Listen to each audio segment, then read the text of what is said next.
saat masuk ke hadirat-Mu. Ku tersungkur dan sembah-Mu. Ku persembahkan korban syukurku yang terbaik bagimu. Saat ku masuk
besar perbuatan tangan-Mu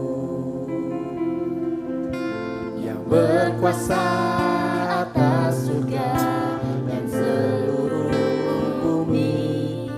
Siapa yang dapat seperti Kau Tuhan? Agung dan mulialah Tuhanku, sempurnalah perbuatan tangan-Mu. Aku datang dan bersujud dalam hadirat-Mu, memuja Engkau seumur hidupku. Sembah Kau Allah yang maha besar, ku sembah Kau Yesus keselamatanku. Ku sembah Kau yang kudus kekuatan hidupku. Ajaib Tuhan, sungguh Engkau mulia.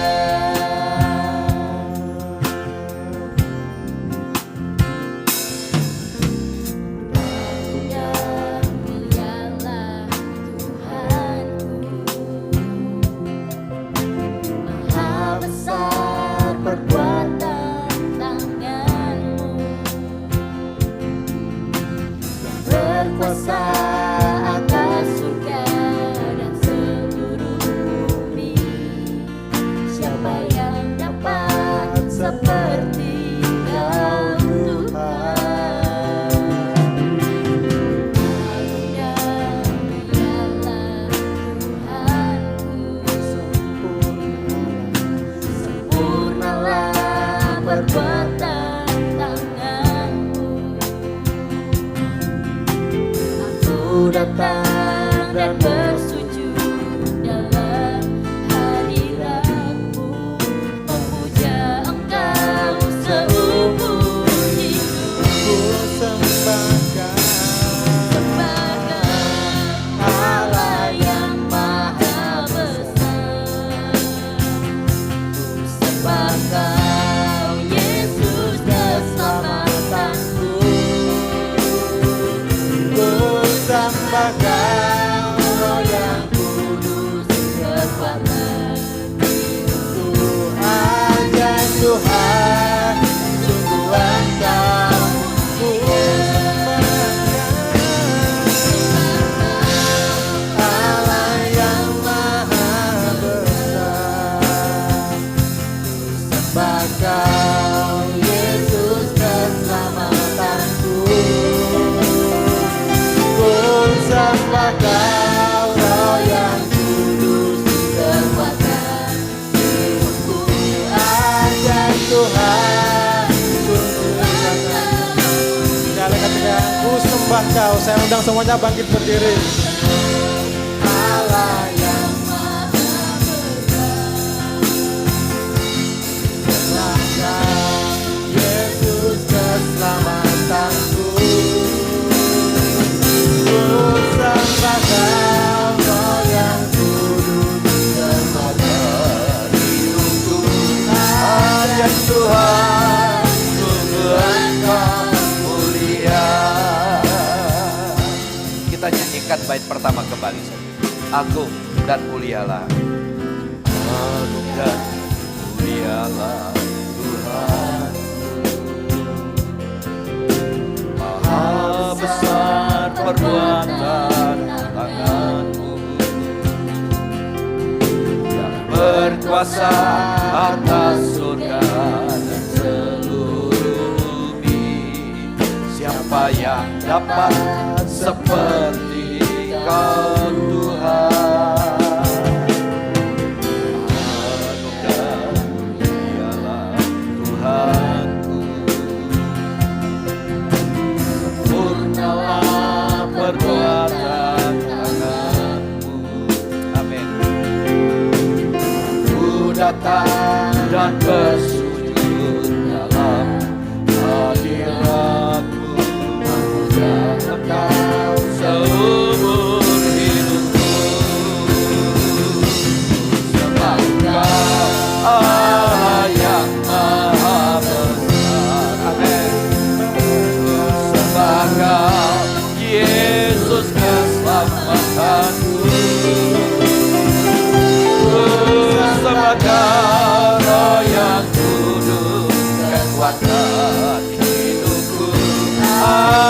Tuhan, sungguh Engkau mulia. Ku sembah Kau, ku sembah Kau, Allah yang Maha Besar. Ku sembah Kau, Yesus keselamatanku.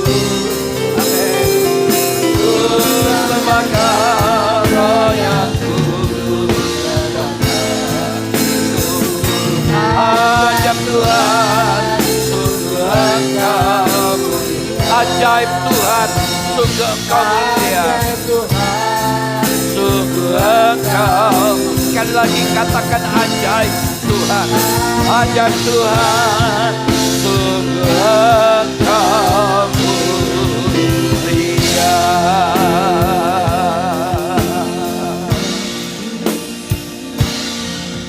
Haleluya.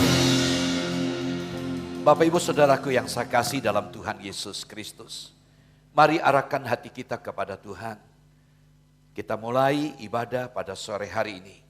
Kebaktian kita pada sore hari ini akan kita mulai dengan sebuah pengakuan bahwa pertolongan kita adalah dalam nama Tuhan, Sang Pencipta langit dan bumi dan segala isinya, yang dalam kasih dan kesetiaannya tidak pernah meninggalkan buah perbuatan tangannya. Turunlah atas kita sekalian anugerah sejahtera dalam nama Allah Bapa, Yesus Kristus dan Roh Kudus. Amin. Hormat bagi Allah.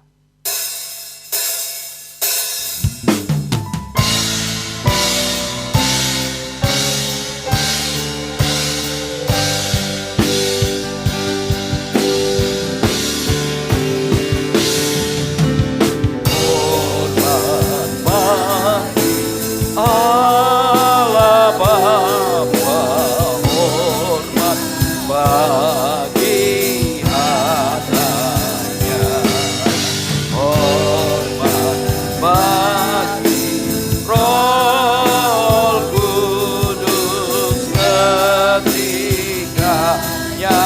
yang esa. Haleluya, haleluya, ketiganya yang esa. Haleluya, haleluya, haleluya, ketiganya yang esa. Mari kita berdoa. Bapa kami dalam sorga, sungguh kami bersyukur buat kesempatan yang boleh Kau berikan kepada kami sore hari ini. Sehingga kami boleh berhimpun bersama-sama dalam pertemuan ibadah. Kami mohon Kau kuduskan setiap kami, layakkan kami Tuhan. Sehingga kami boleh dengan leluasa menyembah, memuji menyembah Engkau, bahkan mendengarkan firman-Mu. Engkau ambil bagian dalam kehidupan kami, kuduskan kami, biarlah anugerah-Mu diturunkan bagi setiap kami. Teman-teman kami yang masih dalam perjalanan, hentarkan sampai di rumah-Mu dalam perlindungan Tuhan. Terima kasih Bapa, memberkati setiap kami hamba-hamba-Mu yang Kau percayakan melayani sore hari ini.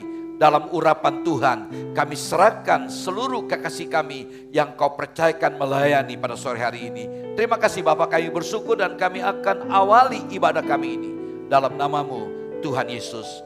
Haleluya, amin.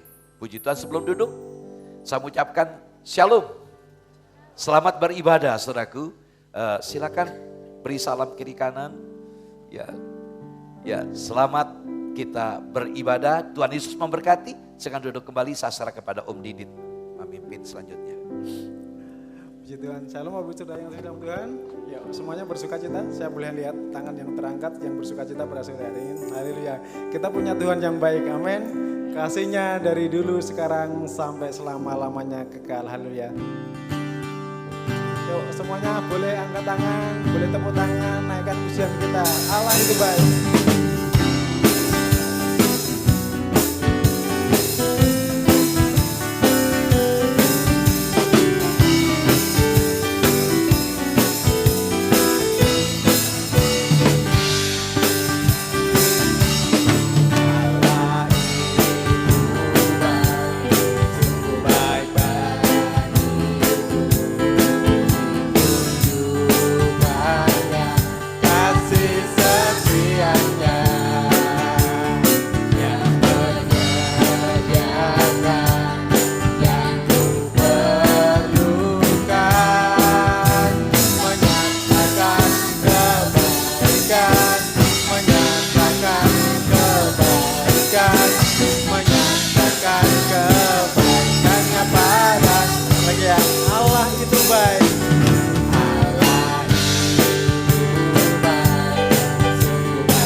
setianya tak pernah berubah.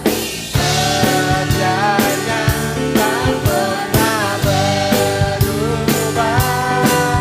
Dulu, sekarang, dan selamanya. Cekal namanya. Dalam namanya Yesusku luar biasa. Haleluya. Tuhan kita baik sampai selama-lamanya.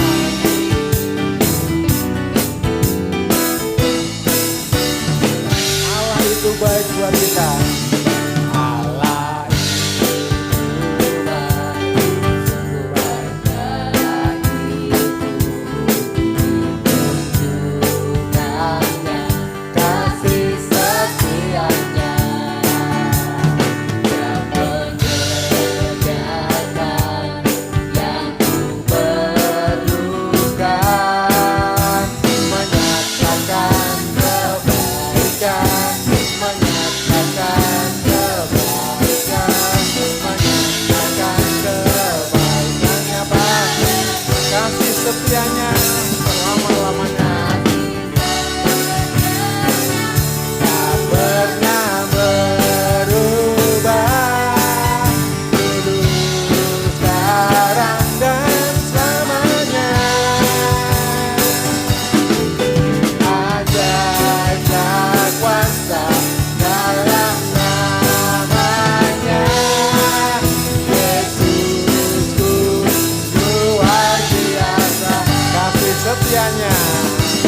Kasih setianya tak pernah berubah.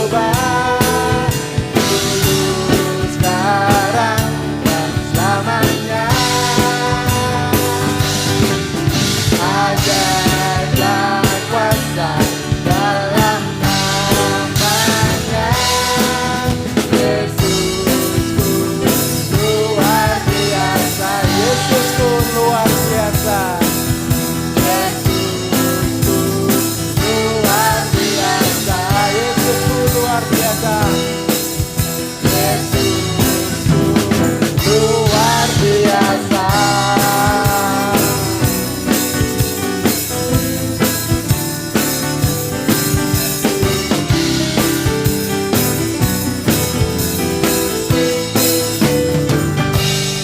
Haleluya. Muliakan buat Tuhan kita. Haleluya. Tuhan yang baik dan kasih-Nya dari sekarang sampai selama-lamanya. Itu Tuhan juga yang menempatkan kita dimanapun kita berada. Dan Tuhan pengen dimanapun kita berada, kapanpun itu kita akan menjadi berkat dimanapun kita berada. Amin. Haleluya. Mari naikkan pujian ini supaya kita bisa menjadi kekuatan dan menjadi berkat dimanapun kita berada.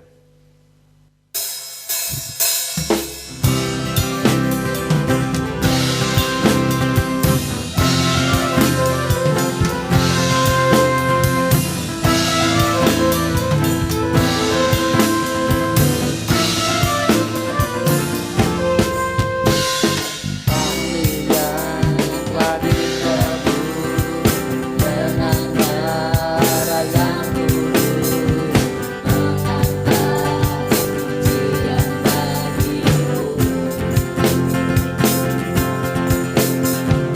Kami baik kudusmu, sebagai bukti karyamu, nyatakan kau besar bagimu. Berlari sampai tujuan, mendapatkan mahkota kekal. Kami terima kuasa-Mu Tuhan, kami terima kemenangan yang Engkau sediakan untuk kami bawa di setiap langkah. Dimanapun kami berdiri, kemanapun kami kan pergi, di situ pasti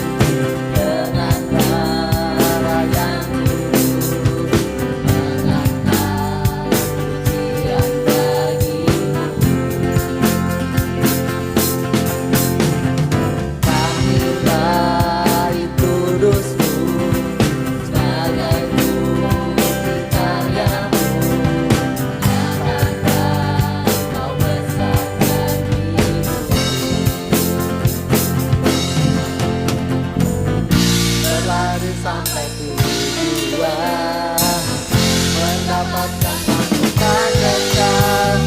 Kami terima kuasa-Mu Tuhan, kami terima kemenangan yang Kau sediakan untuk kami bawa di setiap langkah.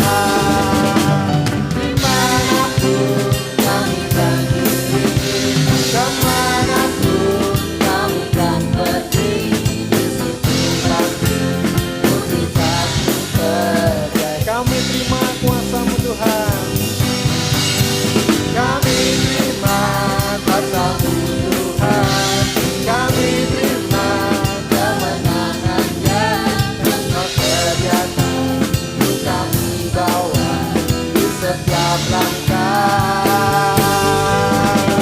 Dimanapun kami berdiri, kemanapun kami kan pergi, di situ pasti mujizat-Mu terjadi. Di situ pasti mujizat Tuhan terjadi. Di situ pasti mujizat-Mu terjadi. Di situ pasti mujizat terjadi. Di situ pasti mujizat-Mu terjadi.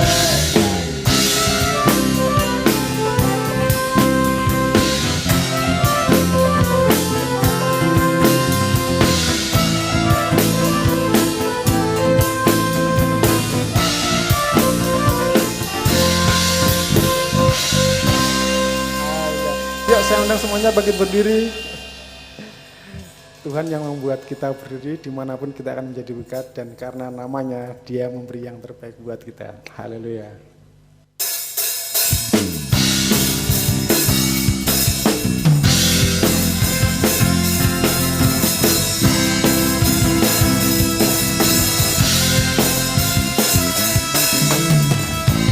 Firman terangi jalanku,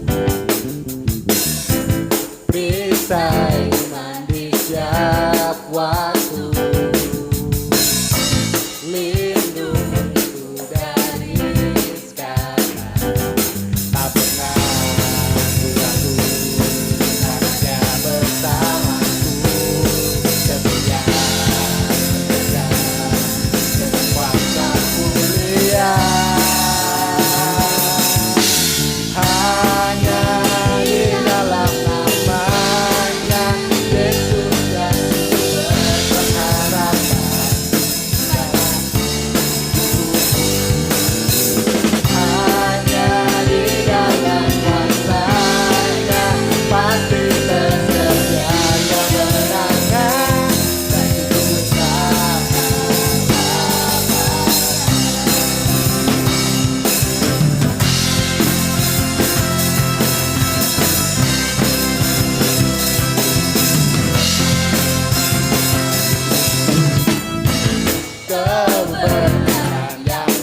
pengharapan takkan hanya di dalam kuasa-Nya masih tersedia kemenangan bersama.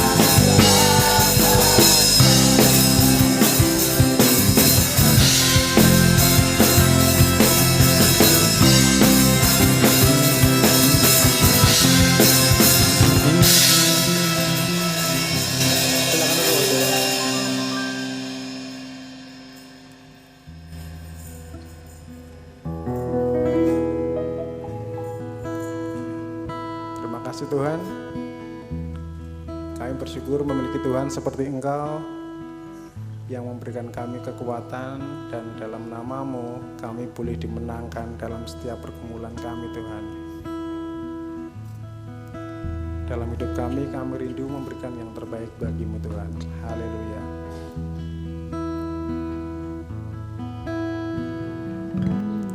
Yesus, Kau kebenaran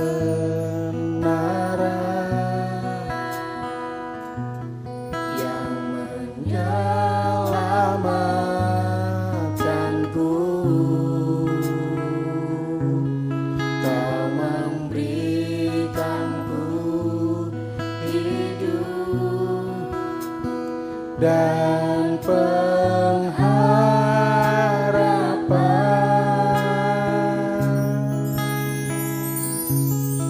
Ku ikut kehendak-Mu,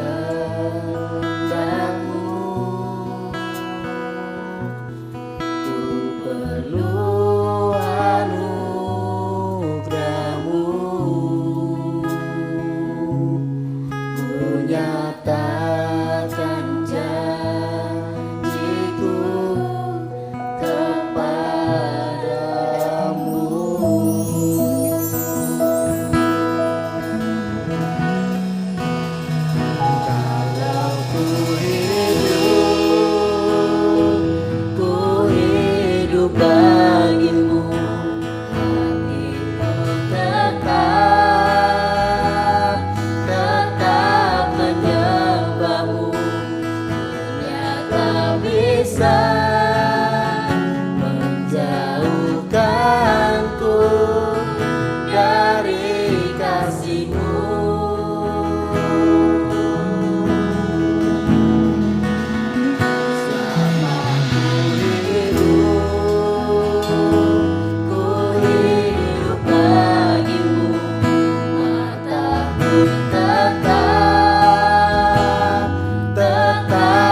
tengah jemaat untuk bangkit berdiri dan waktu saya serahkan pada Bapak Pertama.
Dari kasih-Mu.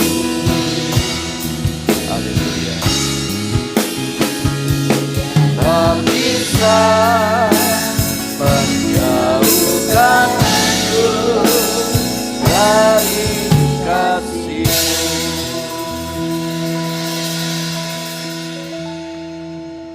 Bapa kami dalam sorga, sungguh kami bersyukur buat status yang Kau berikan bagi kami sebagai anak-anak-Mu. Ketika kami hidup bagi Engkau dan kami tetap memiliki persekutuan bersama dengan Engkau, dunia tidak dapat memisahkan kami dari Engkau. Sungguh kami bersyukur buat persekutuan kami dengan-Mu, membuat kami terus tetap kuat. Karena itu biarlah semangat persekutuan dengan Engkau Tuhan kami terus bangun. Tidak sekedar kami berbicara tentang status kami sebagai orang-orang Kristen, namun kami boleh hidup di dalam Engkau dan Engkau tinggal dalam hidup kami.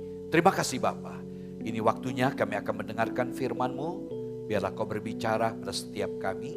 Tulisan-tulisan yang mati menjadi hidup dalam setiap hati kami oleh karena urapan Roh Kudus. Pakai hamba-Mu yang terbatas ini dan memberkati seluruh pelayan Tuhan sudah ambil bagian dalam pelayanan. Pemusik, pemuji, penari tamburin, multimedia, kami bersyukur Kau pakai mereka terus. Terima kasih Bapak, kami bersyukur dan kami alaskan doa kami ini hanya dalam nama-Mu Tuhan Yesus.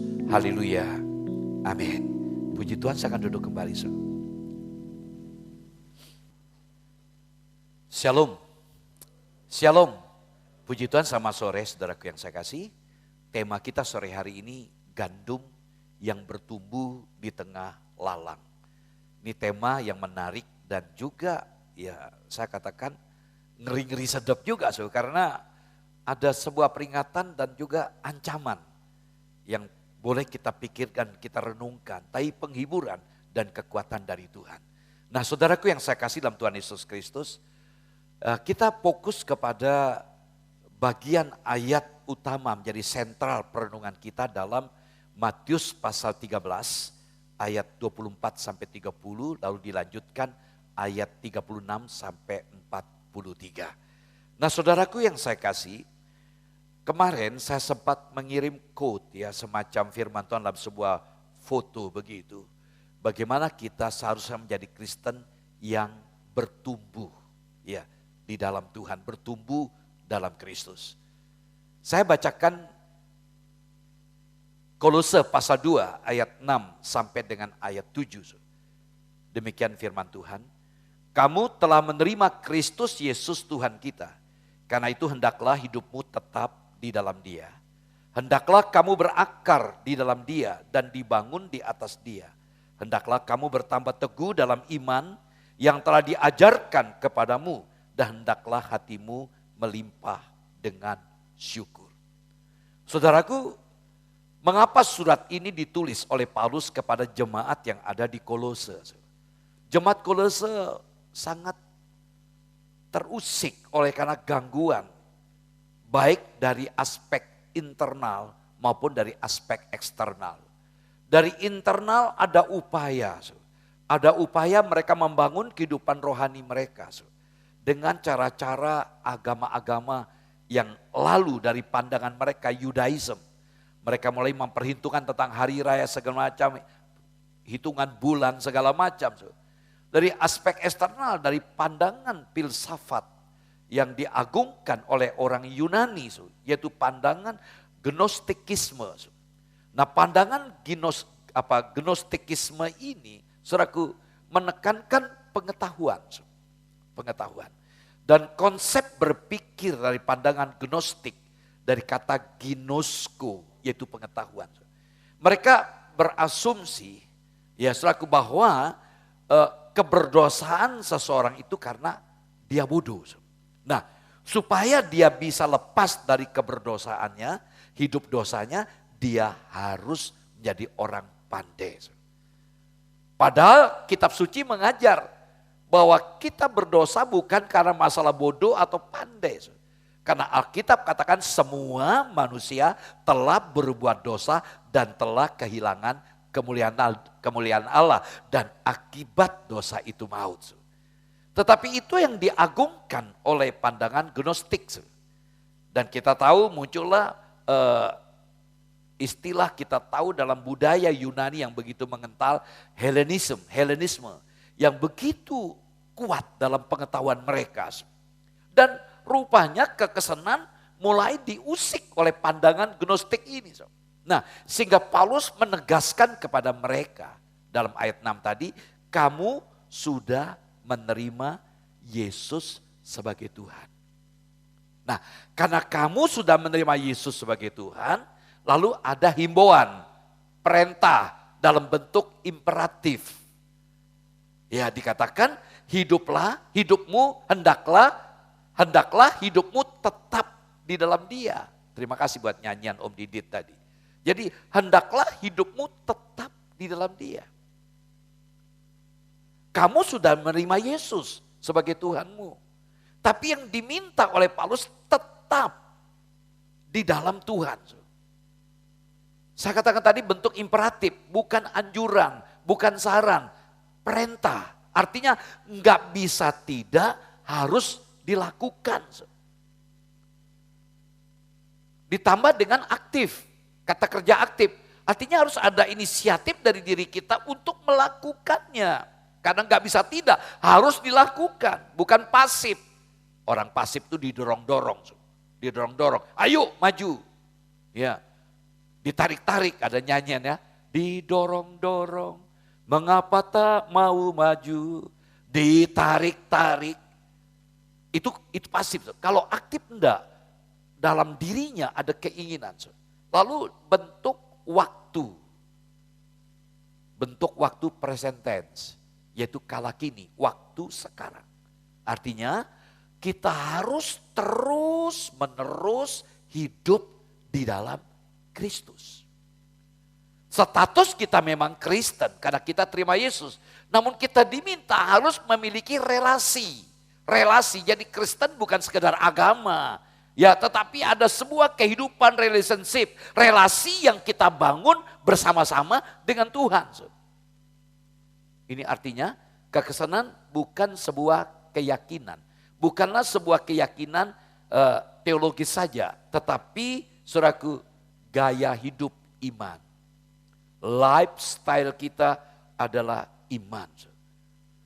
Tidak hanya di mulut, di pengetahuan, ya aku percaya Yesus sebagai Tuhan. Namun bagaimana dalam hidup iman kita melakukan apa yang Tuhan kehendaki.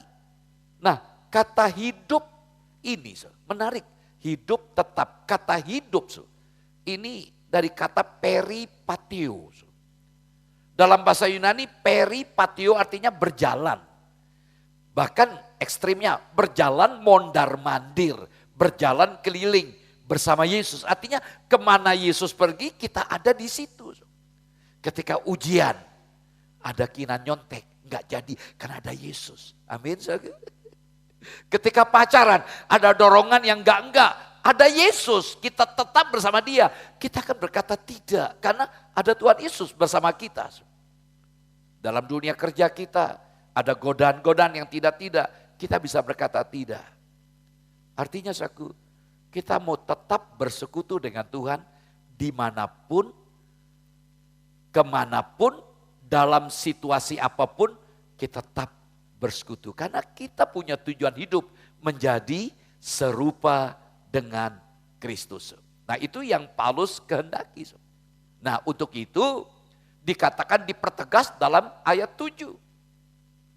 Ayat 7 dikatakan hendaklah kamu berakar di dalam Dia dan dibangun di atas Dia. Dua hal ini saja ya, karena ada aspek lain. Lalu ya bertambah teguh, lalu iman apa juga hatimu melimpah dengan syukur. Dua hal ini saya ingin tekankan. Jadi berakar di dalam siapa Dia? Ini kata ganti Dia menjelaskan kata ganti yang ada di ayat 6, yaitu Kristus. Artinya berakar di dalam Kristus, dibangun di atas Kristus.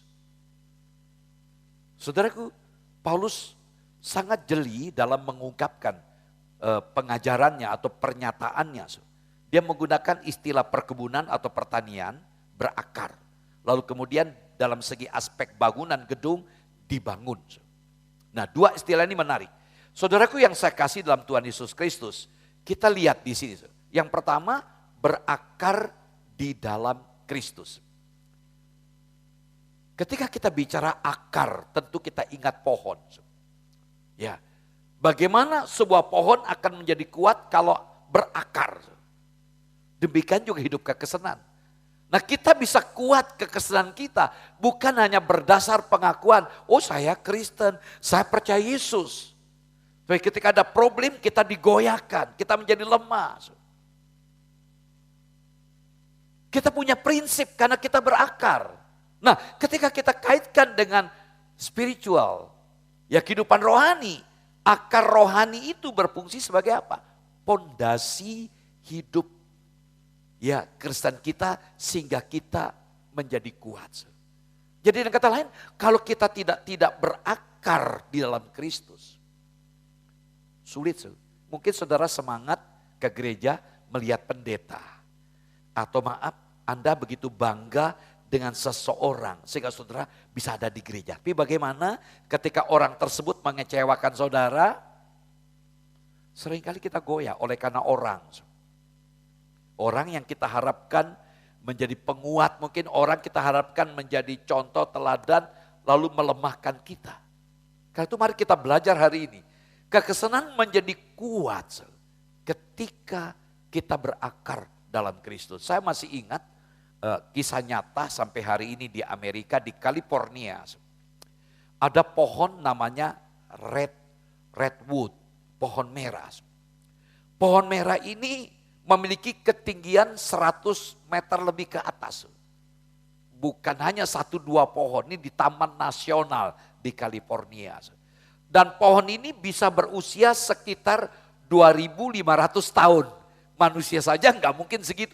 Pohon tetap terus bertumbuh.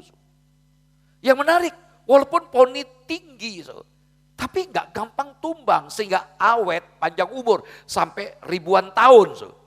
Dan lebar pohon bisa dikelilingi oleh 3-4 orang karena berdiameter sekitar 7 meter. Saudaraku, ini menarik. Dan apa yang jadi pemikiran saudara, kenapa begitu kuat?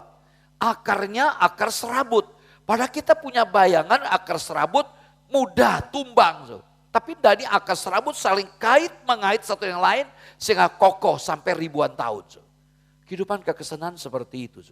Kalau kita betul berakar di dalam Kristus, apapun dan bagaimanapun keadaan kita tetap kuat. Amin saudara? Amin? Amin? Jangan lemah, berakar. Yang kedua, bicara tentang akar rohani ini juga berfungsi sebagai alat penghisap nutrisi dari Kristus ke dalam hidup kita. Ya, kenapa pohon itu bisa hidup? Karena ada nutrisi, akar itu yang nyedot. Mengapa? Kadang saya terus terang, saya paling gak tahan lihat rumah saya kalau tanaman gak disiram. Tadi sebelum pergi ke gereja pun saya nyiram dulu karena panas. Supaya tanaman subur, ditambah lagi tuh ada pupuk segala macam. Nutrisinya harus ada, demikian hidup Kristen. Jadi kita berakar dalam Kristus karena Kristus yang memberikan nutrisi. Supaya kita kuat. Saudaraku, mengapa begitu banyak orang Kristen, maaf saudara, hanya beribadah berdasarkan situasi. Hati enak, baru semangat. Tidak enak, enggak semangat. Jadi banyak orang Kristen situasional. Tapi bukan karena berdasarkan apa yang Paulus katakan hari ini.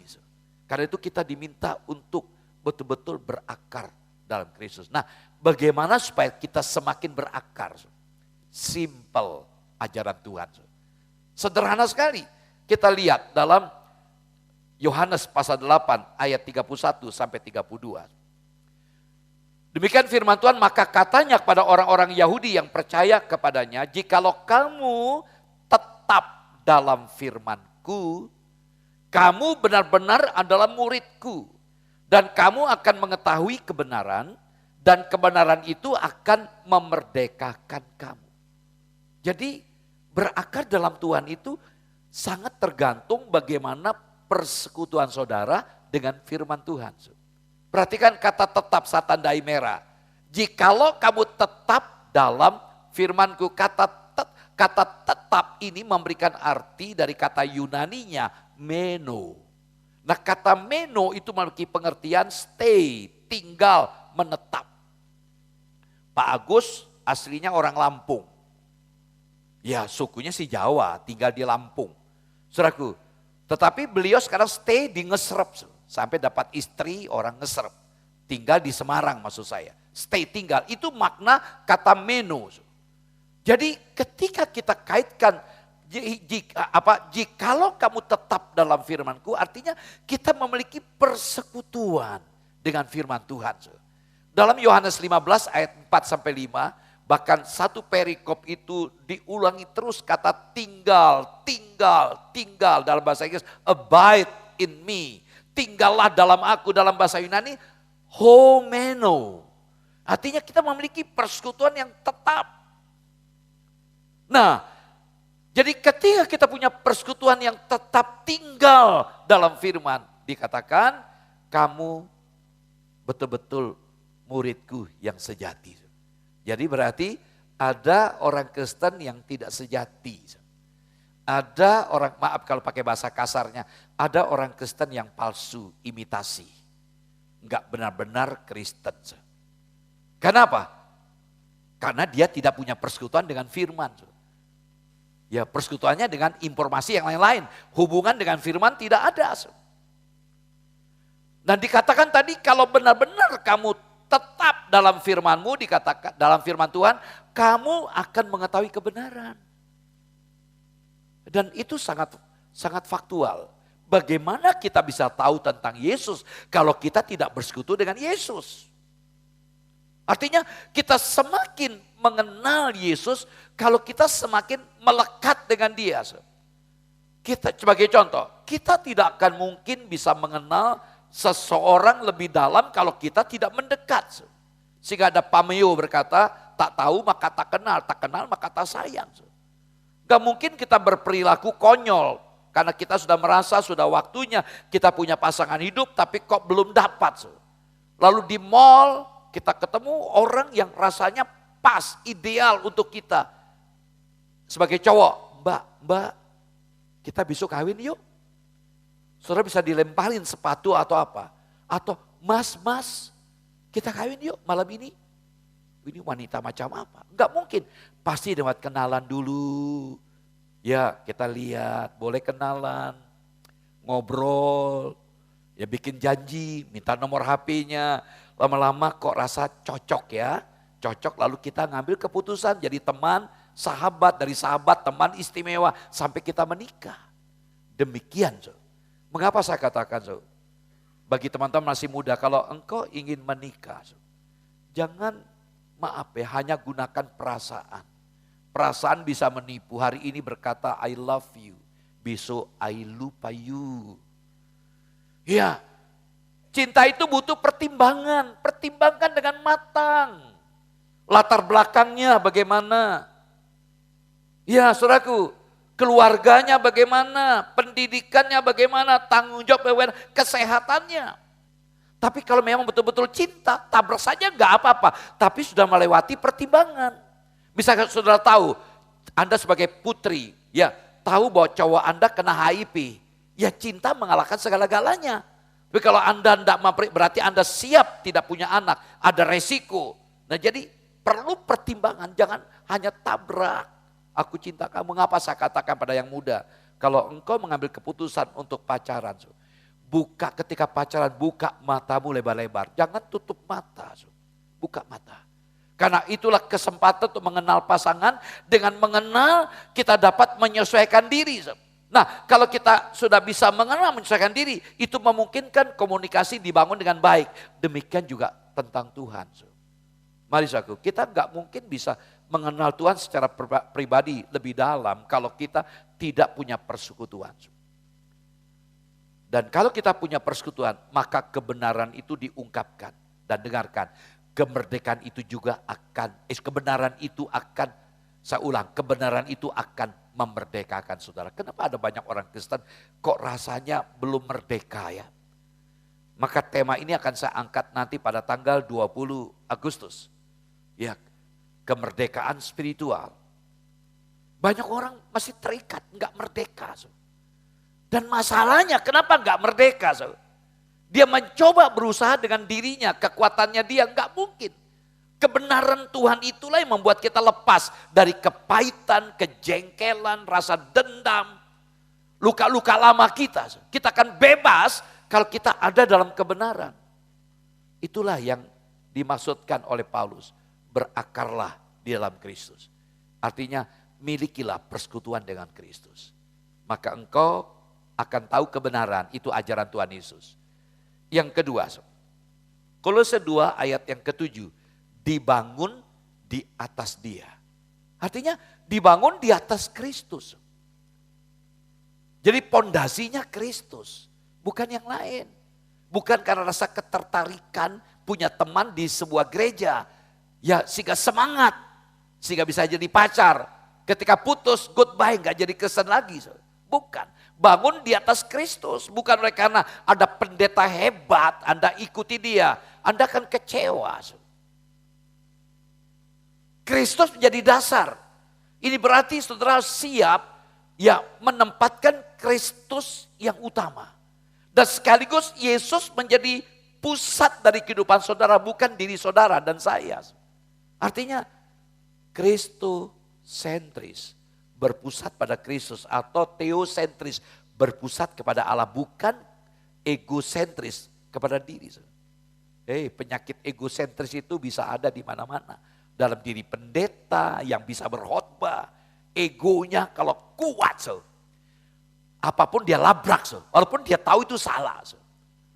Karena itu mari kita perlu tempatkan Kristus jadi pusat. Sehingga walaupun mungkin kita punya alasan, aku gak kuat melihat sikapnya dia. Aku gak kuat melihat perbuatannya dia. Begitu menyakitkan. Tapi karena aku menempatkan Kristus, aku belajar menerima dia. Sebenarnya Kristus sudah menerima dia. Nah, itu contoh. Mengapa saya katakan bukan masalah kepandian karena kita belajar teologi, karena kita jadi pendeta. Enggak, kalau egosentris ditempatkan yang paling utama, pasti dirinya yang diutamakan. Gampang tersinggung, gampang marah, gampang protes, berontak. Itu contoh.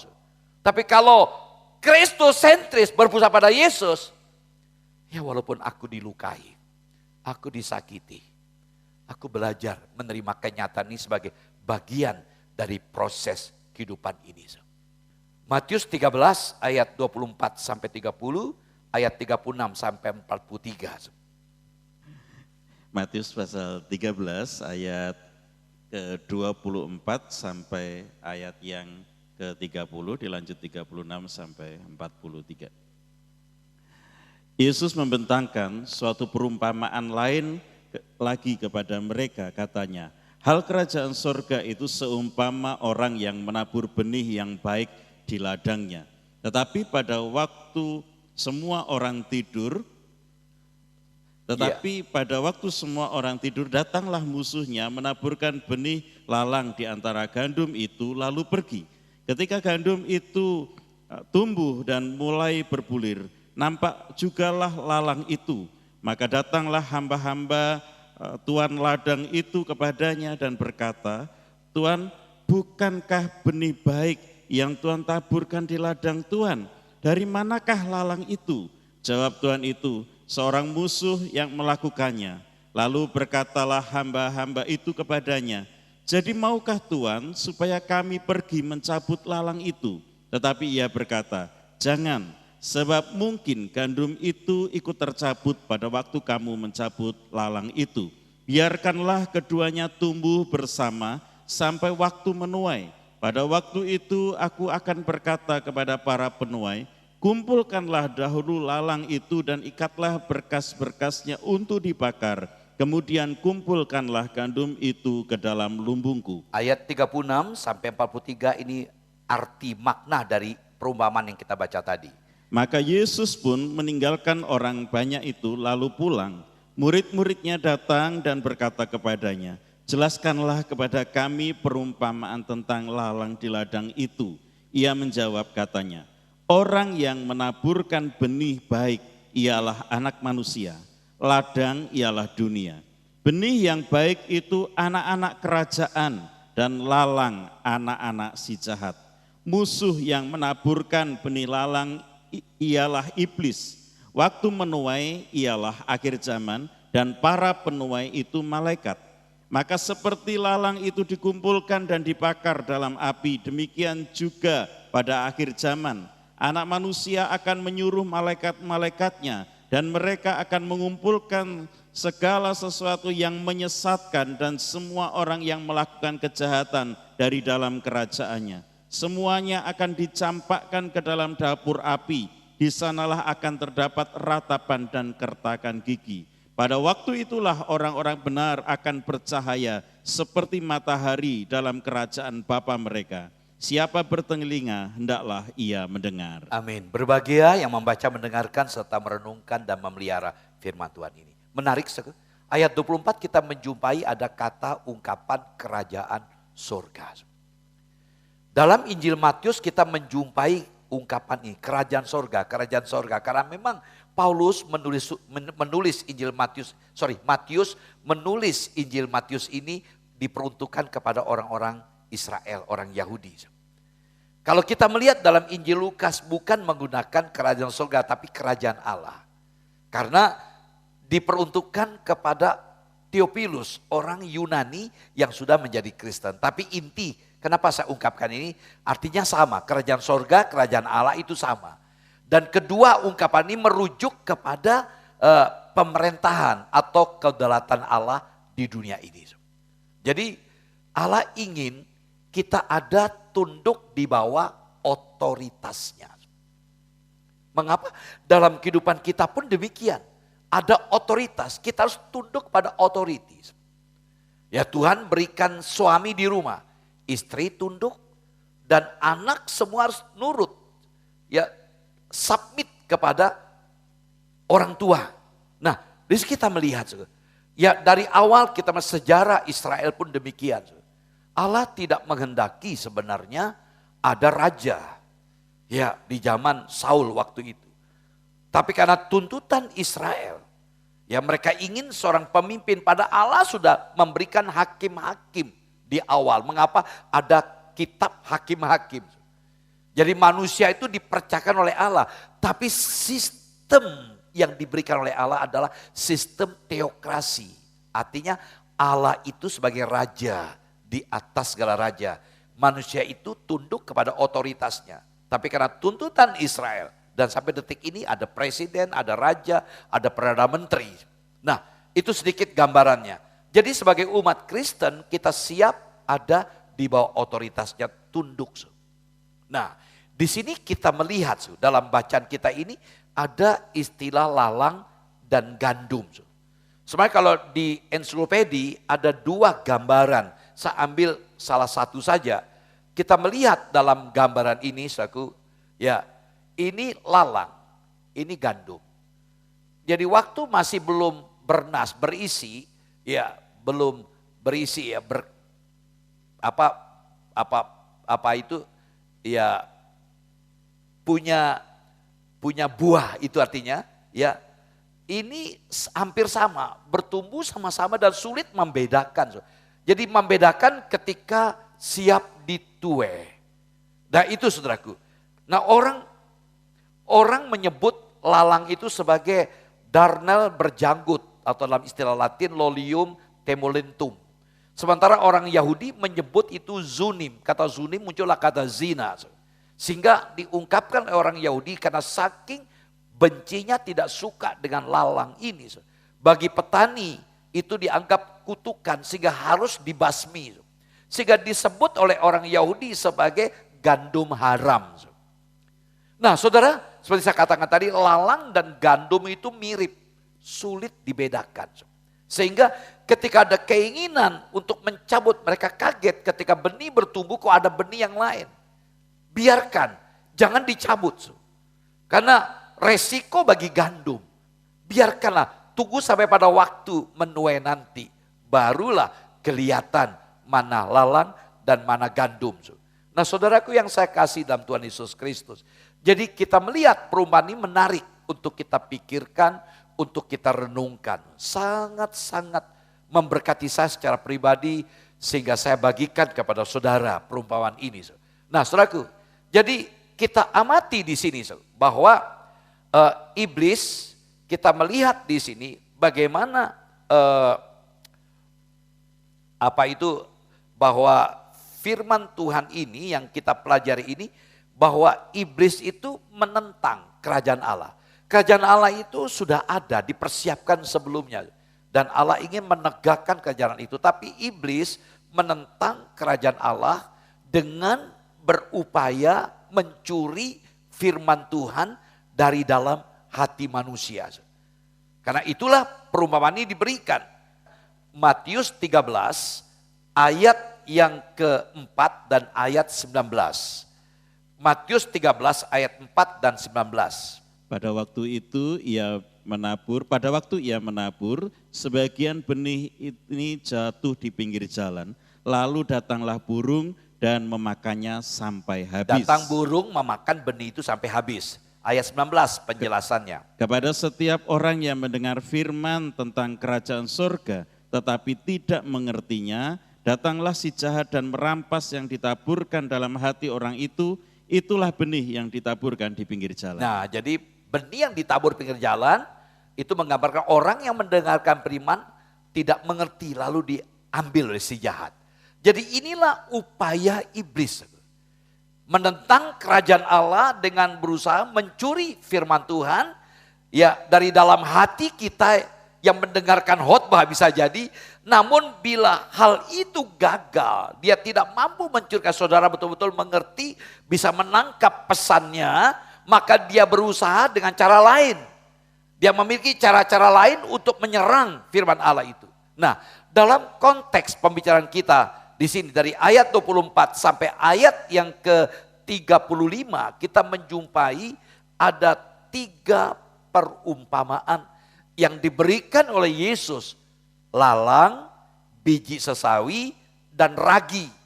Nah, dengan perumpamaan ini Yesus mengajar pada kita bahwa iblis adalah pendusta. Perlu kita pahami ini. Iblis adalah pendusta. Nah, buktinya apa? Dia menanam orang-orang Kristen palsu. Mendorong pertumbuhan palsu. Dan memperkenalkan ajaran palsu. Yang gak jauh dari kita. Di tengah-tengah kita. Mengapa kekesenan itu yang paling bahaya adalah dari dalam. Bukan dari luar. Jadi iblis tidak langsung bekerja. Hei Henok, kamu berdosa. Enggak. Dia pakai orang-orang di sekitar kita untuk menggerogoti kehidupan kesan kita dengan ajaran yang tidak benar. Tapi yang pasti kita lihat di sini. Iblis tidak dapat mencabut gandum. Artinya iblis tidak dapat mencabut orang Kristen sejati. Jadi dia menanami orang-orang Kristen palsu di tengah-tengah kita. Nah, kita tadi sudah membaca ayatnya dalam perumpamaan ini, benih yang baik itu bukan firman Tuhan. Dengar, kadang-kadang ada hamba Tuhan berkhotbah menerjemahkan. Ini benih di sini adalah firman. Saya katakan bukan. Benih di sini melambangkan orang-orang yang bertobat oleh iman kepada firman Allah. Jadi orang-orang yang ambil keputusan terima Tuhan karena beriman pada firman Allah. Ladang di sini tidak melambangkan hati manusia. Ladang di sini melambangkan dunia. Nah, Kristus menabur orang-orang percaya di berbagai tempat. Agar apa? Agar orang-orang Kristen itu bertumbuh, dewasa, dan berbuah.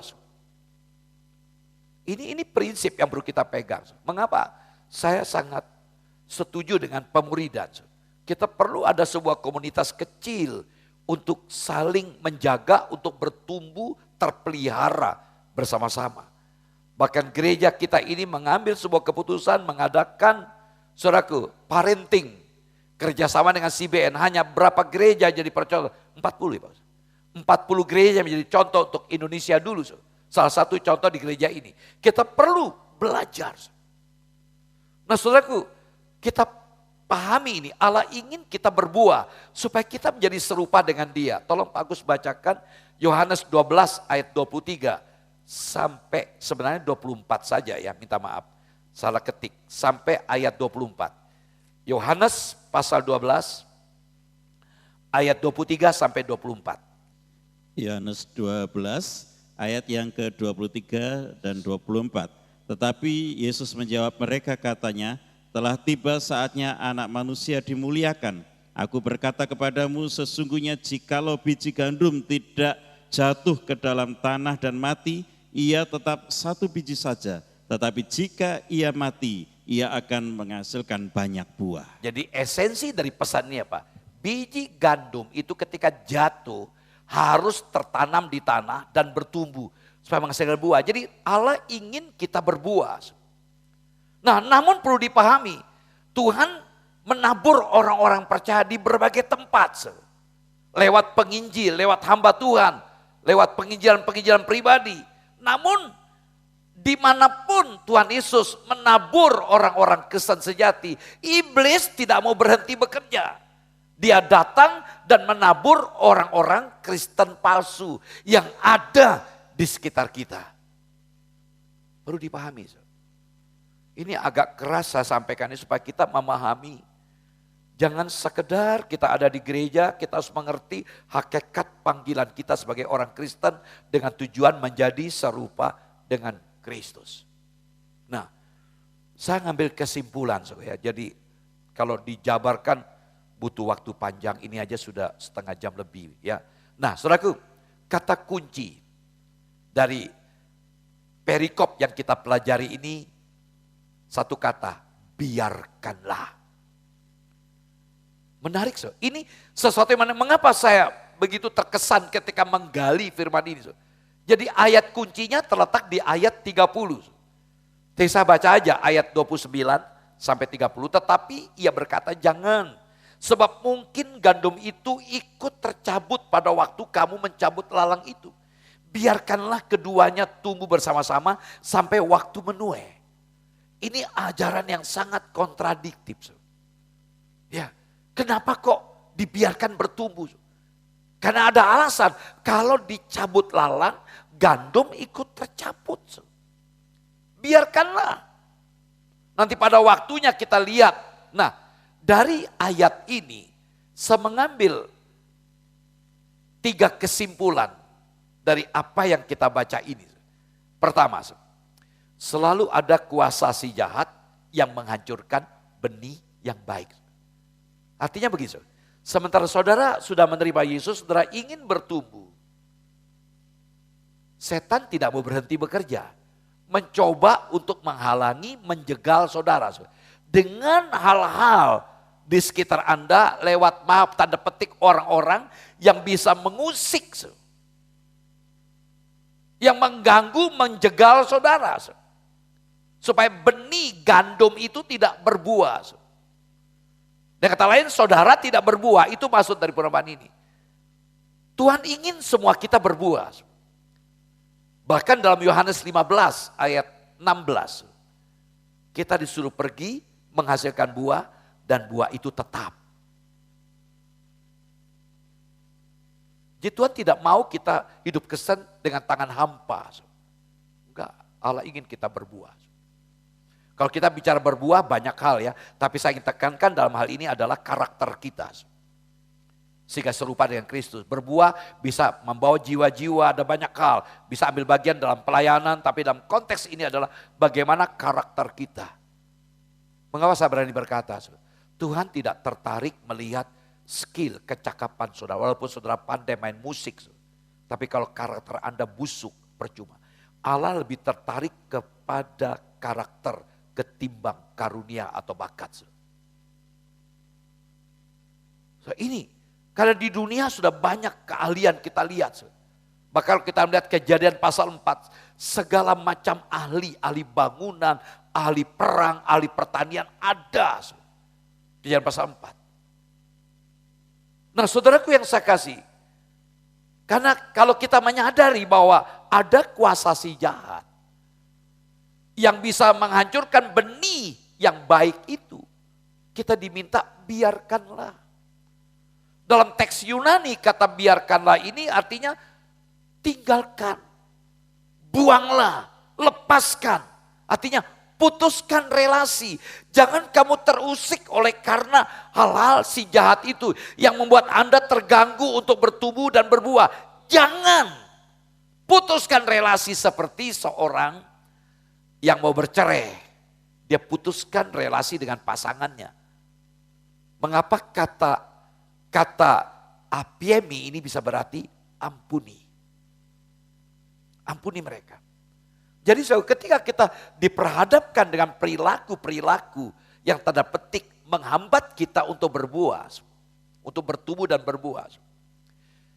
Ya mungkin kita sakit, kita kecewa. Tapi jangan sekali-kali kita berdoa. Mencabut lalang itu. Enggak usah. Jadi kita belajar ya bersikap seperti apa yang Tuhan katakan, biarkanlah. Jangan kita meminta Tuhan, kami angkat lalang tersebut. Tuhan tidak begitu. Tuhan izinkan itu terjadi. Justru keadaan seperti itu akan memacu semangat kita untuk bertumbuh dan berbuah. Kadang-kadang jujur saya, kalau kita diperlakukan jahat, kita punya pikiran, punya perasaan, punya kehendak. Terusik karena perilaku orang tersebut. Ya kita bisa minta bagi Tuhan, kalau boleh Tuhan, dia disambar petir, geledek sampai mati, hangus. Tuhan tolong Tuhan, kalau kita dilukai, ketika dia nyebrang jalan ditabrak oleh tronton sampai gepeng Tuhan. Tuhan tidak minta seperti itu. Dalam Matius 5 ayat 44 Tuhan berkata begini, kasihilah musuhmu dan berdoalah bagi mereka yang menganiaya kamu. Ini ajaran yang luar biasa dalamnya. Ya, kita mungkin tidak cari musuh. Musuh dalam identik adalah orang-orang yang melakukan yang tidak baik kepada kita. Saudaraku, dikatakan Pak, kasihilah musuhmu. Dan berdoalah bagi mereka yang sudah menjahatinmu. Dan menarik, kata kasihilah, kata imperatif. Perintah yang gak bisa tidak harus dilakukan. Ini bukan anjuran ya. Saudara gak bisa tidak. Siapapun orang yang melukai saudara, menjahati saudara harus dicintai. Wah berat. Dan kita diminta untuk mendoakan. Dan ini bentuk present tense kala kini. Artinya terus menerus kita mencintai dia dan berdoa. Segera ampuni mereka. Jangan ditunda-tunda. Biar kita paham, saya harapkan ini bukan sekedar ajaran, kita tangkap pesannya sehingga kita tidak gampang terkondisi oleh karena perilaku orang terhadap kita. Kita sebagai anak Tuhan, kita perlu belajar. Ya, sebagai Tuhan sendiri beri contoh. Ketika di atas kayu salib dikata-katain, kalau benar kamu anak Allah, silakan kau turun dari kayu salib. Tuhan kalau mau turun bisa. Tapi Tuhan dalam hikmatnya beliau tahu, Yesus tahu. Satu-satunya jalan untuk membebaskan dari kutuk dosa, beliau harus mati di salib untuk menebus dosa manusia. Dan di atas kayu salib itu dia berkata, Bapa, ampunilah mereka Karena mereka tidak tahu apa yang mereka perbuat. Kalau mereka tahu, mereka tidak akan mungkin melakukan itu pada Yesus. Nah saudaraku, jadi kesimpulannya apa? Ketika kita diperlakukan tidak baik, sadar, setan bisa menjadi dalang. Iblis memakai orang-orang tersebut untuk menghalangi kita untuk bertumbuh dan berbuah. Karena itu jangan kita menghakimi. Ranah area penghakiman di tangan Tuhan. Roma 12 ayat 19 mengatakan hak pembalasan di tangan Tuhan. Inilah keunikan kekesenan. Kita belajar untuk bersikap berbeda dengan dunia ini. Dunia kalau ada kejahatan kita balas. Nah yang kedua, yang kita pelajari yang kedua adalah sukar membedakan antara yang ada di dalam dan di luar kerajaan Allah. Tadi dikatakan lalang dengan gandum sulit dibedakan. Kita bisa mampu membedakan ketika bernas. Ya, itu apa? Gandum itu berbuah. Baru kita tahu lalang enggak berbuah. Nah saudaraku yang sekasih, Matius 13 ayat 30, saya kata dari ayat kuncinya, biarkanlah keduanya tumbuh bersama sampai waktu menuai. Artinya apa? Kita ini terbatas. Kita nggak mungkin menembus hatinya orang. Allah bisa menembus hatinya orang. Karena itu jangan sekali-kali kita, tadi saya kata poin pertama, jangan sekali-kali kita menghakimi orang tersebut. Mungkin orang tersebut berbuat jahat, jangan kayak, oh itu ada iblis. Jangan juga. Artinya kita nggak bisa membedakan. Maka poin pertama tadi kita belajar mengampuni, belajar untuk menerima kenyataan, bisa jadi Allah izinkan itu terjadi untuk membentuk karakter kita, untuk lebih dewasa. Nah poin kedua ini memang kita akui sulit membedakan yang lalang dan gandum, yang palsu dan yang sejati. Tapi pesan Tuhan untuk kita, jaga status kita. Digambarkan sebagai gandum, tetaplah sebagai gandum. Meskipun kita ada ya di sekeliling ribuan lalang, tetaplah gandum, jangan jadi lalang. Itu yang Allah minta. Walaupun kita ada di tengah-tengah ketidakberesan, dilingkupi ketidakberesan, tetaplah menjadi lalang, jadi gandum. Kita kecenderungan gampang dipengaruhi kan, tapi Tuhan minta jaga status kita. Mengapa saya berani berkata, kalau kita sudah berikan pengaruh, mengapa kepemimpinan itu memiliki arti influence, pengaruh. Orang kalau sudah terjebak karena pengaruh seorang pemimpin, disuruh apapun mau dilakukan. Tapi mari kita belajar hari ini. Walaupun kita ada di tengah-tengah lalang, tetaplah status kita sebagai gandum, supaya kita berbuah, dan terus kita hidup terang dan Tuhan saja dipermuliakan. 1 Korintus 10:31 mengatakan, aku menjawab, jika engkau makan atau jika engkau minum atau jika engkau melakukan sesuatu yang lain, lakukanlah semuanya itu untuk kemuliaan Tuhan. Mari kita belajar, sulit memang membedakan yang palsu dengan sejati. Sebagai gandum, tetaplah status kita jaga. Dengan tujuan kita berbuah. Yang terakhir, yang ketiga. Meski keberadaan lalang itu berbahaya, sangat berbahaya, mengganggu pertumbuhan, gandum terganggu oleh karena lalang, bisa merusak. Didengarkan, ini konsep yang Yesus ajarkan. Meskipun keberadaan lalang itu berbahaya, namun keselamatan gandum sesuatu yang pasti. Gandum itu tidak akan mungkin mati, itu konteks cerita ini. Nah saudaraku, perhatikan ciri khas dari lalang adalah perusak dan penghambat pertumbuhan. Diperhatikan di sini. Dalam Matius pasal 13 ayat 30. Matius 13 ayat yang ke-30, biarkanlah keduanya tumbuh bersama sampai waktu menuai. Pada waktu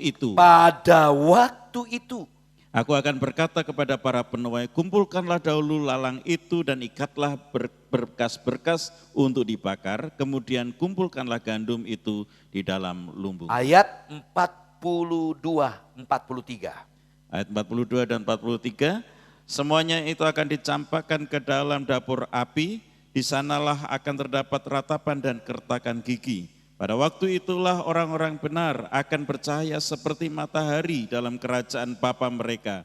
Siapa bertelinga hendaklah ia mendengar. Dari ayat kita melihat pada waktu itu, perhatikan. Itu menggunakan kata waktu, menggunakan kata kairos. Dalam bahasa Yunani ada 3 kata waktu, aion, itu waktu kekal Allah. Lalu ada kronos, kronos itulah yang muncullah kata kronologi. Ada malam, ada subuh, ada pagi, siang, sore, malam, waktu yang berputar. Sehingga kita berkata masih ada waktu. Tapi ayat ini tidak menggunakan kata kronos, tapi kairos. Kairos waktu yang memiliki arti ada pangkal, ada ujung. Dan tidak akan kembali. Sehingga kata kairos bisa diartikan momentum, kesempatan. Kalau boleh saya gambarkan begini, ada dewa waktu. Ada pengumuman, sebentar lagi jam sekian dewa waktu akan lewat. Tapi hati-hati, Anda siaga. Karena apa? Dewa waktu unik.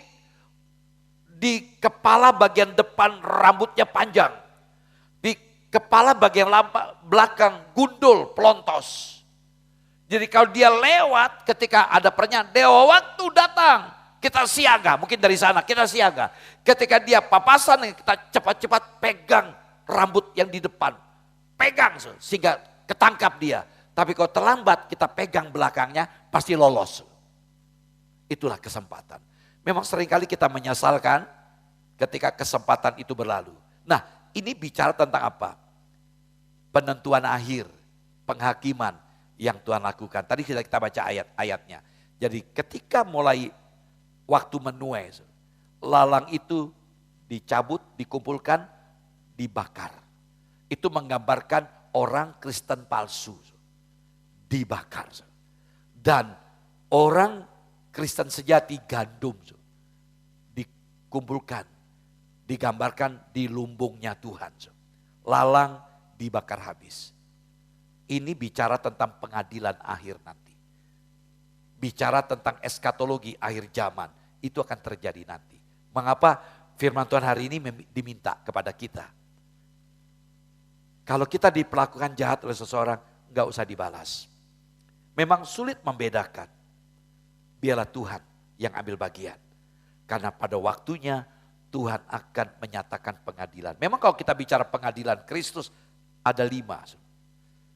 Waktu kita diangkat Tuhan, kita namanya pengadilan. Ya, orang-orang percaya pertama bukan masuk surga neraka, bicara tentang mahkota. Mahkota. Ya, ada 5 mahkota. Lalu pengadilan kedua, pengadilan Israel nanti terjadi di zaman tribulation. Lalu ada pengadilan bangsa-bangsa. Ada pengadilan malaikat termasuk iblis. Lalu ada pengadilan tata putih, yaitu orang-orang yang tidak percaya langsung ke neraka. Tapi inti pesan di sini, kita tidak usah menghakimi, biarlah Tuhan ambil bagian dan pada waktu akhir nanti. Nah karena itu marilah kita bersemangat. Satu pesan dari bagian terakhir saya baca dalam 1 Petrus 4 ayat 4 sampai 5. Sebab itu mereka heran bahwa kamu tidak turut mencemplungkan diri bersama-sama mereka di dalam kubangan ketidaksenonohan yang sama dan mereka memfitnah kamu. Tetapi mereka harus memberi pertanggungjawab kepada Dia yang telah siap sedia menghakimi orang yang hidup dan yang mati. Paulus mengungkapkan hal ini. Mereka orang-orang fasik yang tidak kenal Tuhan heran. Kenapa kok kalian orang beriman tidak mencemplungkan dirimu dalam kubangan yang mereka lakukan. Tapi ingat mereka nanti akan diminta pertanggungjawab. Karena itu kita diminta, jangan mencintai dunia. Dalam 1 Yohanes 2 ayat 15 sampai 16. Dunia, orang yang mencintai dunia, maka kasih akan Allah lenyap. Dan cinta dunia itu digambarkan dengan 3 hal. Gangguan hidup, ya keinginan mata, dan kekuasaan. Saudaraku, Kita ada istilah 3 tahta, harta, wanita. Wanita kaitan dengan seks. Dan ini, mengapa kita diingatkan 1 Yohanes 2 ayat 17. Dunia dengan segala keinginannya akan lenyap. Tapi orang-orang yang melakukan kehendak Allah akan hidup kekal sampai selama-lamanya. Biarlah ini sebuah ajakan bagi kita. Mari kita belajar, jadilah orang kesen gandum yang berbuah. Sehingga kita serupa dengan dia. Dan pada waktunya kita happy. Ya, bukan unhappy, betul-betul happy. Karena kita bersama dengan Tuhan nanti. Karena itu sebagai konklusi dari apa yang saya sampaikan ini. Saudaraku, pertama selalu ada kuasa si jahat yang berupaya untuk menghancurkan benih kehidupan kita yang sedang bertumbuh untuk berbuah. Kita dihalangi. Ketika kita diperlakukan seperti itu, kita belajar mengampuni. Serahkanlah kepada Tuhan. Yang kedua, memang kita akui sulit membedakan mana lalang, mana gandum. Biarlah Tuhan yang ahlinya. Kita tidak punya hak untuk menghakimi. Yang ketiga, kita ingat, gandum dipastikan terjaga. Lalang akan dibakar, gandum tidak. Karena itu kita ingat sekarang kepastian keselamatan yang Tuhan janjikan itu berlaku. Janji Tuhan berlaku, banyak ayat-ayat menjelaskan bahwa setiap orang yang percaya hidupnya pasti bersama dengan Tuhan. Amin. Puji Tuhan. Salibnya yang mengubah hal itu semuanya. Tuhan Yesus memberkati. Kami mengucap syukur malam hari ini kami menerima perjamuan kudus. Kami bersekutu dengan tubuh dan darah-Mu ya Tuhan. Kami mengucap syukur oleh karena pengorbanan-Mu bagi kehidupan kami. Oleh karena pengorbanan-Mu kami diselamatkan dan mendapatkan jaminan kehidupan kekal. Oleh karena darah-Mu juga Tuhan, kami yang sakit disembuhkan. Dan kami juga percaya oleh bilur-bilur-Mu Tuhan, kami menjadi sembuh. Terima kasih. Kami mengucap syukur karena apa yang Engkau perbuat atas hidup kami itu sungguh ajaib dan mulia ya Tuhan. Kami mengucap syukur kepada Tuhan. Terima kasih dan malam hari ini kami bersama-sama menaikkan doa kami untuk saudara-saudara kami yang membutuhkan pertolongan-Mu. Kami berdoa untuk saudara-saudara kami yang sedang mengalami sakit. Tuhan, Engkau menjamah. Kami berdoa untuk Bapak Daniel Dewarto. Kami berdoa untuk Bapak Didi. Kami berdoa untuk Bapak Leno. Kami berdoa untuk saudara-saudara kami yang lain yang tidak kami sebut dan hari ini sedang terbaring sakit. Kiranya kuasa Tuhan menjamah mereka, memulihkan dan menyembuhkan dalam nama Tuhan Yesus Kristus. Juga setiap kami yang hari ini menghadapi problem masalah persoalan, kami juga percaya oleh kuasa-Mu ya Tuhan, kami dimampukan dan pertolongan yang dari Tuhan kami terima pada hari ini. Terima kasih, kami mengucap syukur. Engkau memberkati Tuhan jemaat-Mu, Engkau memberkati keluarga kami, Engkau memberkati pekerjaan kami, Engkau juga memberkati pelayanan gereja ini Tuhan. Kami percaya Engkau memberikan pertumbuhan kepada setiap kami. Kami bertumbuh secara rohani dan kami juga percaya Tuhan akan memberikan pertumbuhan untuk jemaat yang datang beribadah di tempat ini Tuhan. Terima kasih Bapak. Kami berdoa juga untuk bangsa kami Indonesia. Tuhan, kami percaya Engkau berdaulat atas bangsa kami. Engkau memberkati para pemimpin bangsa kami. Tuhan, Engkau memberkati Bapak Presiden dan seluruh jajaran para menteri, bahkan sampai ke tingkat daerah. Kami percaya Tuhan, hikmat Tuhan berikan kepada mereka untuk memimpin bangsa ini. Keamanan bangsa ini dalam tangan Tuhan kami serahkan, Engkau yang berdaulat. Terima kasih Bapak, kami mengucap syukur. Kami menaikkan doa ini di dalam nama Tuhan Yesus Kristus yang sudah mengajar kami berdoa.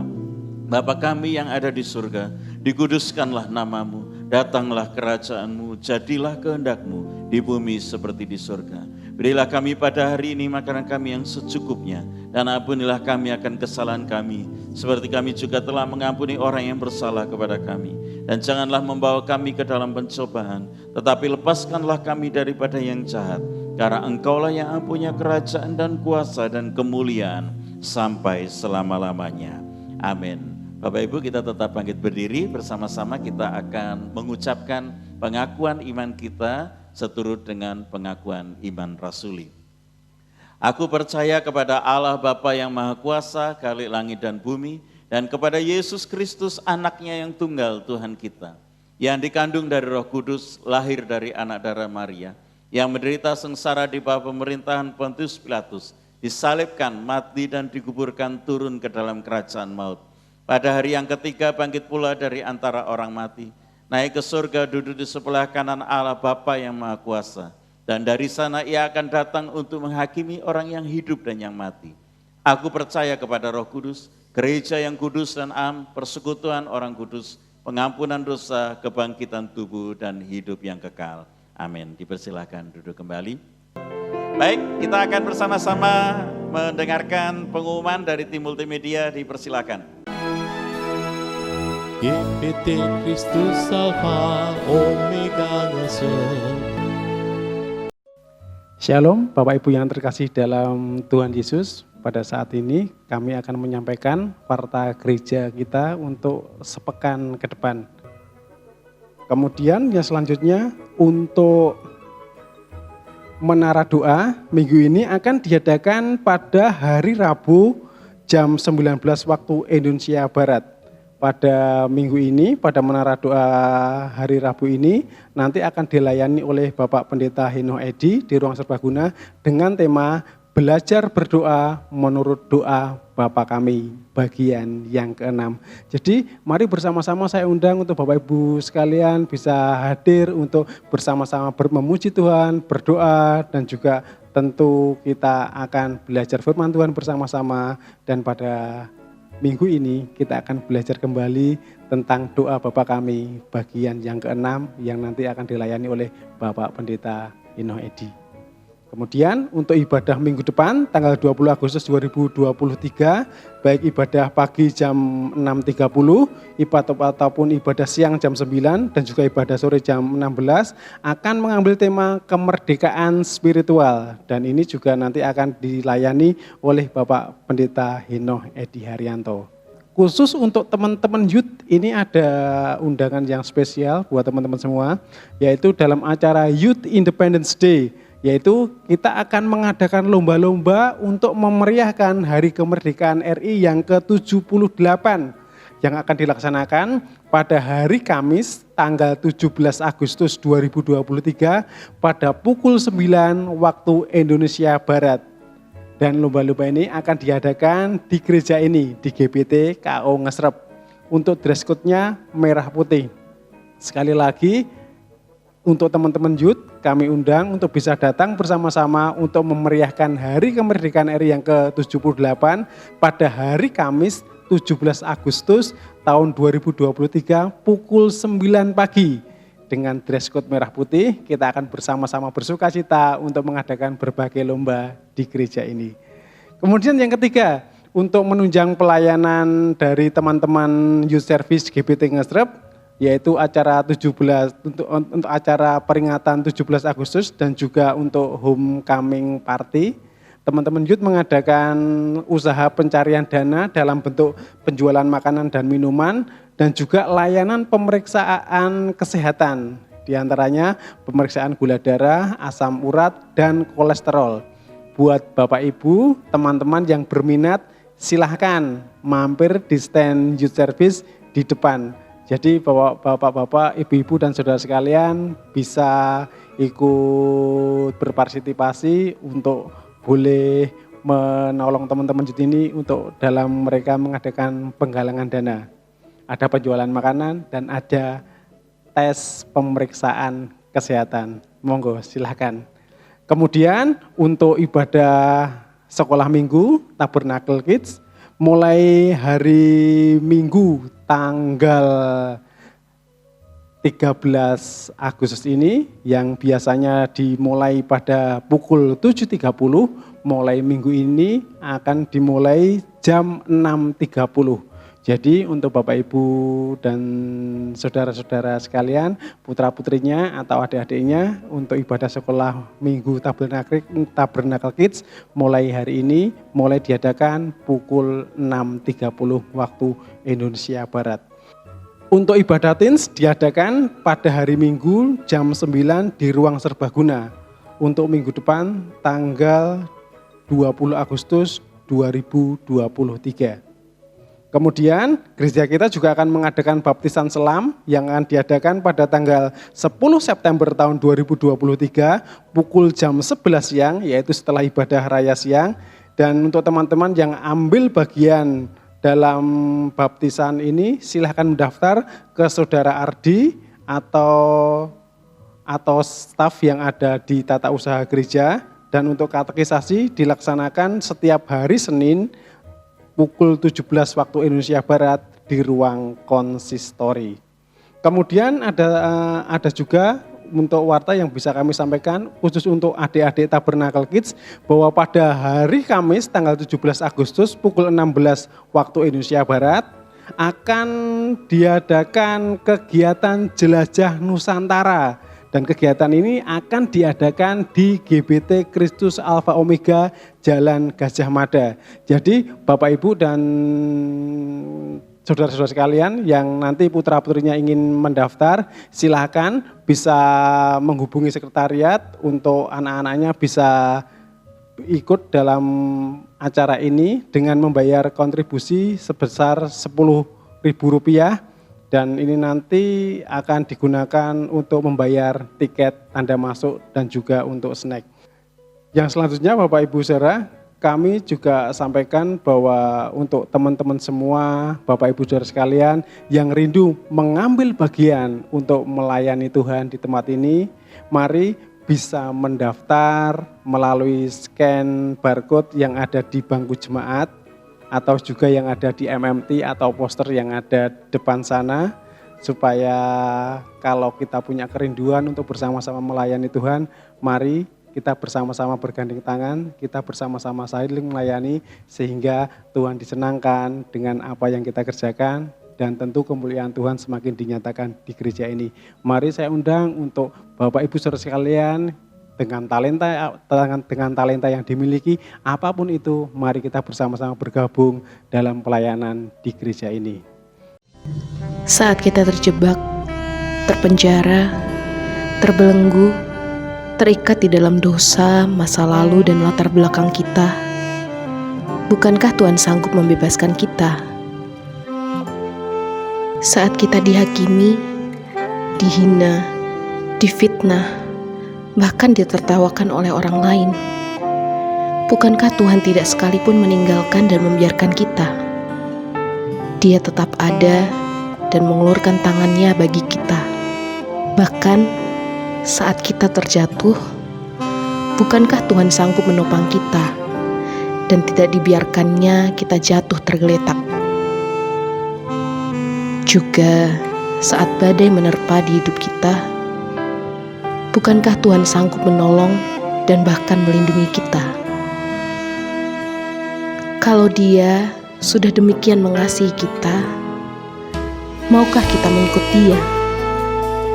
Bukan sekedar menerimanya sebagai Tuhan dan Juru Selamat saja, tetapi mengikuti hatinya yang penuh belas kasih, mengikuti hatinya yang mau menjadi hamba dan melayani Allah juga sesama, membagikan cintanya yang kita terima ke semua orang melalui hidup kita dan pelayanan kita.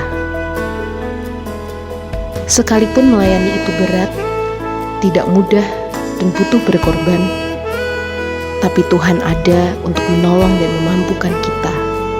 Apalagi yang mau kita tunggu? Belum tentu waktu yang tersisa itu masih banyak. Belum tentu masih ada kesempatan lagi. Mungkin saja ini kairos, waktu yang tidak dapat diulang kembali.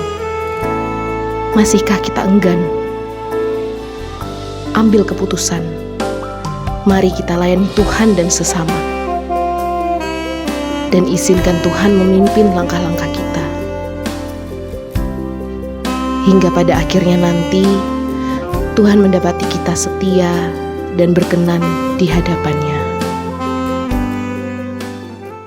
Demikian Bapak Ibu untuk warta jemaat yang bisa kami sampaikan pada saat ini. Tuhan Yesus memberkati. GPT Kristus Alfa Omega ngasih.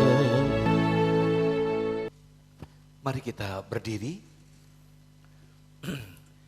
Kita siapkan hati kita untuk mendapatkan berkat dari Tuhan. Dan kita pulang ke rumah kita, di kos kita. Dan kita boleh menjadi saksinya dimanapun kita berada. Bapa kami dalam sorga, kami bersyukur buat teman-teman kami yang baru pertama kali hadir. Engkau berkati setiap mereka Tuhan. Biarlah mereka boleh memiliki semangat juga untuk bergabung, mencari Tuhan dan bersekutu dengan Tuhan. Berkati apapun kebutuhan mereka. Bagi adik-adik kami yang akan kuliah di Semarang, kami serahkan mereka dalam tangan Tuhan. Tuhan siapkan. Terima kasih Bapa. Engkau melihat setiap kami yang hadir hari ini. Engkau melihat apapun pergumulan hidup kami. Engkau berkati setiap anak-anak-Mu. Dan apapun beban, biarlah Tuhan ikut campur berkarya. Terima kasih Bapak, kami bersyukur buat malam ini. Sebentar kami akan meninggalkan tempat ini. Kami mohon berkat Tuhan bagi kami sekalian. Dan Tuhan Yesus, kami minta berkat dari Engkau. Tuhan memberkati Engkau dan melindungi Engkau. Tuhan menyari Engkau dengan wajahnya dan memberi Engkau kasih karunia. Tuhan menghadapkan wajahnya kepadamu dan memberi Engkau damai sejahtera dari sekarang sampai selama-lamanya. Terimalah berkat damai sejahtera dari Allah Bapa, kasih karunia dari Allah Anak, dan persekutuan Roh Kudus dalam nama Tuhan Yesus Kristus. Amin.